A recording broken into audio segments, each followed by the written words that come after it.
Olá pessoal, que você tenha sucesso e progresso. Que nessa quarta-feira você prospere poderosamente de forma sobrenatural. Falamos anteontem, domingo, 3 dias atrás, domingo, como o Senhor chama as pessoas. Como o Senhor começa a formar poderosos guerreiros. Falando, declarando, profetizando. Ele chegou para Gideão como para você e para mim e nos chama de poderosos guerreiros. Você pode não ser, mas é o que você vai falar e é o que eu vou falar a teu respeito. Na sequência, Gideão, Juízes 6, versículo 17, disse: Senhor, se de fato posso contar com teu favor, dá-me um sinal de que és tu quem está falando comigo. Peço-te que não vás embora até que eu volte e traga a minha oferta e coloque diante de ti. E o Senhor respondeu: esperarei até você voltar. Gideão foi para casa, preparou um cabrito e com uma arroba de farinha fez pães sem fermento. Pôs a carne no cesto, o caldo numa panela e trouxe-os para fora e ofereceu-os a um anjo sob a grande árvore. E o anjo de Deus lhe disse: apanhe a carne e os pães sem fermento, ponha-os sobre essa rocha e derrame o caldo. Gideão assim o fez. Com a ponta do cajado que estava na mão, o anjo do Senhor tocou a carne e os pães sem fermento e fogo subiu da rocha, consumindo a carne e os pães. O anjo do Senhor desapareceu. Gideão viu que era o anjo do Senhor e exclamou: Ah, Senhor soberano, vi o anjo do Senhor face a face. Disse-lhe, porém, o Senhor: Pai seja com você, não tenha medo, você não morrerá. Então Gideão construiu ali um altar ao Senhor e lhe deu este nome: o Senhor é paz, e até hoje o altar está em Ofra dos Abiezritas. Eu falei no domingo e vou repetir aqui. O Senhor chamou um homem de poderoso guerreiro que de poderoso não tinha nada. Veja que quando ele percebeu ali, recebeu aquela mensagem, estava conversando com aquele anjo, que até então ele não percebeu que era um anjo, estava ali e tal, ele entendeu que era alguém da parte de Deus, mas não que fosse Deus. Inclusive, anjo está com A maiúsculo aqui, porque não é um simples anjo. Não é o Senhor, o próprio Senhor. E aí, ele quis fazer uma oferta. Que é importante isso. Ele sabia da importância de sempre oferecer uma oferta a Deus, porque isso aproxima a pessoa de Deus. Correu lá, preparou uma oferta, um cabrito, fez pão. Quando ele fez isso, o anjo tocou na pedra onde estava servida a refeição, subiu fogo. Do nada surgiu ali um fogo e o anjo desapareceu. Então veja como ele era, né? Ficou com medo, porque ele lembrou que tinha uma mensagem no passado, nas histórias antigas do povo dele, que ninguém podia ver Deus, porque se visse morreria, né? Então veja, e fica até meio assim, cego, né? Tomado pelo medo, a pessoa fica meio cega. Se fosse para morrer, Gideão já tinha morrido. Que isso? O anjo está falando com você, Deus está falando com você há horas. Então veja como nós estamos diante de um homem inseguro, medroso, mas Deus chamava ele de poderoso guerreiro. Você nunca mais vai se chamar de inseguro e ninguém que você quer que vença. Ou de medroso, mas sim de poderoso, de vitorioso, de pessoa de fé, bem-sucedida e tudo mais que é bom. Tudo que é bom, tudo que faz bem, o que precisa acontecer. Naquela mesma hora, naquela mesma noite, o Senhor disse a Gideão: separe o segundo novilho do seu pai, do rebanho do seu pai, aquele de 7 anos, é aquele lá. Despedace o altar de Baal que está em Jezreel, que pertence ao seu pai. Corte o poste sagrado que está ao lado do altar. Depois faça um altar para o Senhor, para o seu Deus, no topo desta elevação. Ofereça o segundo novilho em holocausto. Lembra aquele de 7 anos do rebanho de seu pai? O segundo. Ofereça o novilho em holocausto com a madeira do poste sagrado que você irá cortar. Assim, Gideão chamou 10 dos seus servos e fez como o Senhor lhe ordenara. Mas, com medo da sua família e dos homens da cidade, fez tudo de noite e não durante o dia. De manhã, quando os homens da cidade se levantaram, lá estava demolido o altar de Baal, com o poste sagrado ao seu lado cortado, e com o segundo novilho sacrificado no altar recém-construído. Perguntaram uns aos outros: quem fez isso? Depois de investigar, concluíram: foi Gideão, filho de Joás. Os homens da cidade disseram a Joás: traga seu filho para fora, pois ele deve morrer, pois derrubou o altar de Baal e quebrou o poste sagrado que ficava ao seu lado. Joás, porém, respondeu à multidão hostil que o cercava: vocês vão defender a causa de Baal? Estão tentando salvá-lo? Quem lutar por ele será morto pela manhã. Se Baal fosse realmente um deus, poderia defender-se quando derrubar o seu altar. Por isso, naquele dia, chamaram Gideão de Jerubaal, dizendo que Baal dispute com ele, pois ele derrubou o altar de Baal. Nesse meio tempo, atenção, nesse meio tempo, todos os midianitas, amalequitas e outros povos que viviam a leste, que vinham do leste, uniram os seus exércitos, atravessaram o Jordão e acamparam no vale de Jezreel. Então o Espírito do Senhor apoderou-se de Gideão e ele, com toque de trombeta, convocou os abiesritas para seguir. Gente, veja bem isso aqui, isso é importantíssimo. Isso aqui vai fazer toda a diferença. Eu, no domingo, gastei um tempo enorme falando isso com a igreja. Domingo, assim, no altar, junto com o que eu te trouxe aqui no domingo à noite, eu fiquei assim, eu vou te falar que muito tempo nesse ponto.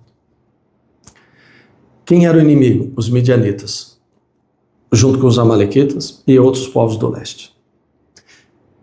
Só que Deus não está fazendo muito caso deles, não. Antes do Senhor sair e enviar Gideão para lutar contra esses adversários, tem algumas outras coisas que precisam ser feitas antes. Hein, Gideão? Hein, João, Maria, José, Pedro, Antônio, Telir, fulano, membro da igreja? Antes do Senhor empurrar o Gideão para o campo de batalha, antes do Senhor formar um guerreiro poderoso, valoroso, no campo de batalha, ele está levantando um guerreiro poderoso aqui, internamente, dentro da própria pessoa e no ambiente que ela convive. No meio da família dela, dos homens da cidade dela, do lugar que ela frequenta. O Senhor primeiro está lutando ali. E lutar, eu falei lutar de propósito. Veja que o Gideão correu o risco de morrer. Quando Deus disse a ele: filho, você precisa acabar com a idolatria. Ninguém vai para o campo de batalha antes da gente resolver essa questão aqui, não. E aí, deixa eu te falar outra coisa. Peraí. No começo do capítulo, o povo clamou ao Senhor por causa do sofrimento. Deus enviou um profeta que disse que o motivo de toda aquela perseguição era a idolatria que o povo estava fazendo. Aí eu pergunto, por que até agora não resolveram isso? O profeta já não falou? Em Gideão, em Joás, pai de Gideão, em fulano, ciclano e beltrano, esses homens da cidade. O Senhor não enviou um profeta e já disse para vocês que é para eliminar a idolatria? Por que não eliminar? Não é possível que a gente prega, entra por um ouvido e sai pelo outro. Faça assim não, faz o que tem que fazer. Mas o Senhor estava ali trabalhando com Gideão, como está trabalhando com você agora. Poderoso guerreiro, poderosa guerreira. Vamos lá. Antes de você lutar fora, você vai lutar dentro. Eu quero que você, disse o Senhor, pegue uma oferta, um segundo novilho, disse qual era o novilho, escolheu, apontou o dedo para o novilho, é aquele, o segundo, aquele de 7 anos. Eu quero que você suba até o monte, onde está o altar de Baal, do teu pai, da tua família, da tua casa, dos homens da cidade. Derrube esse altar. Do lado dele tem um poste, derrube o poste, corta essa madeira, constrói um novo altar para o Senhor, seu Deus, coloca sobre o altar e ofereça em holocausto o segundo boi que eu te falei e usa a madeira do poste. Essa não era simplesmente uma oferta comum. Não era simplesmente oferecer uma oferta a Deus. Ele, inclusive, ficou com medo de fazer isso. mas fez. Com medo de fazer isso, fez à noite escondido, mas fez. Mas fez. Você está sendo forjado, formado como um homem valoroso, poderoso. Vai destruir o altar de Baal. O que o meu pai vai pensar? Confia. Entrega teu caminho ao Senhor, confia nele, ele tudo fará. O que os homens da cidade vão pensar? Confia no Senhor, obedeça a Deus. E a gente pensando que o problema eram os midianitas. E gente pensando que o problema são os inimigos. Outra coisa, enquanto isso tudo acontecia, os midianitas, os amalequitas já estavam atravessando o Jordão. Outros povos do leste já tinham se unido num só exército, como um enxame de gafanhotos, de tanta gente, tantos soldados, um exército tão numeroso, e eles agora já estavam do lado de cá. Já tinham atravessado o Jordão, já estavam em territórios israelitas, já para tomar conta da cidade, fazer um estrago. E Deus não está fazendo muito caso deles, não. O Senhor está travando uma outra batalha aqui, Gideão. Você está achando que o problema são os midianitas?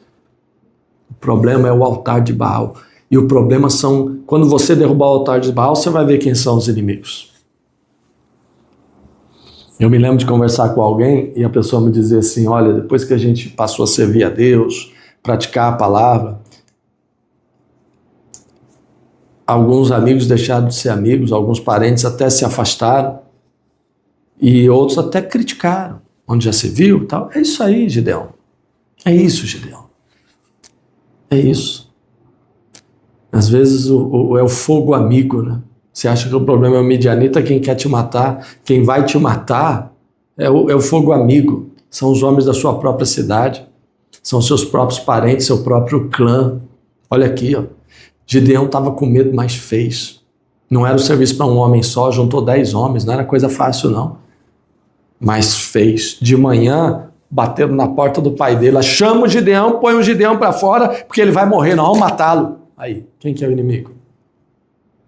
Onde estão os verdadeiros inimigos? Você achando que o inimigo está lá? O inimigo está aqui. Você achando que o problema são os midianitas? O problema eram os próprios de Manassés. Era o próprio clã de Manassés. A própria família de Joás e de Gideão. E o Senhor está trabalhando essa parte. Primeiro, você está com medo, faz com medo mesmo.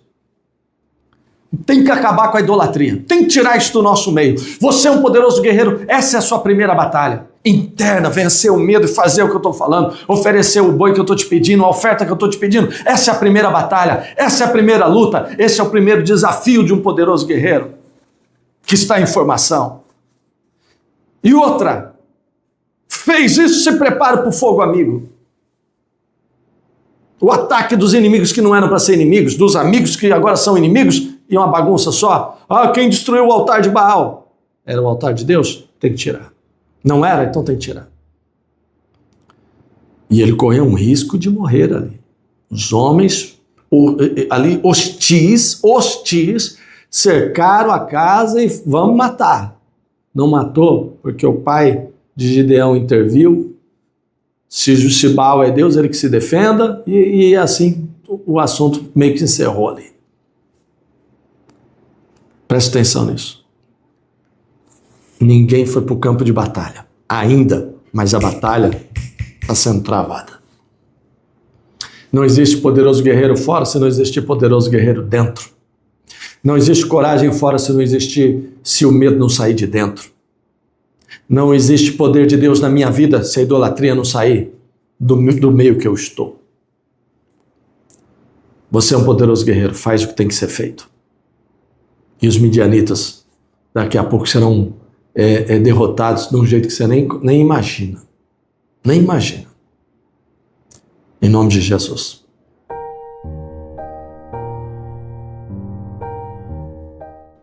Senhor, fala com essa pessoa.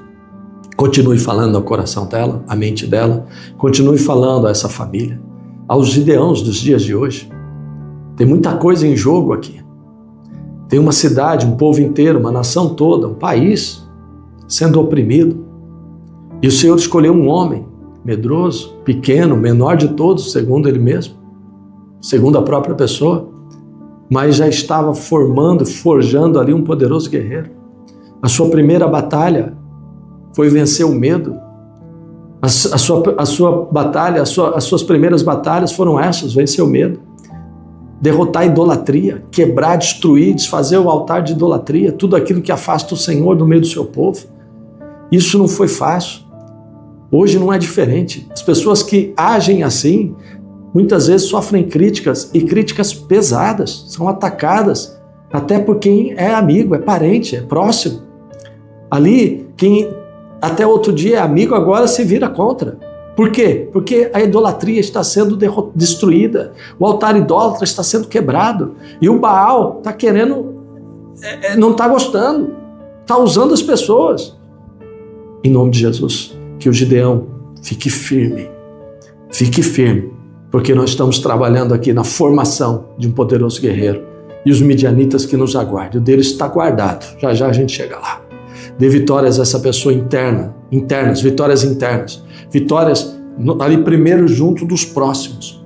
E às vezes o primeiro a vencer é o estilo de vida da família, o estilo de vida ali daquele lugar que não está bom, não. Em nome de Jesus. Obrigado, Deus, amém. Em nome de Jesus, amém. Amém. Se você sabe que você está no meio de hábitos que não agradam a Deus, são hábitos idólatras, vamos eliminar isso aí. Isso a minha família sempre fez assim, isso vem de geração em geração. Está errado? Para. O Gideão lidou com esse tipo de situação. Às vezes você tem que cortar isso da sua vida. Mas é um costume da família, nós todos sempre fizemos, cortou, acabou, a idolatria acaba aqui.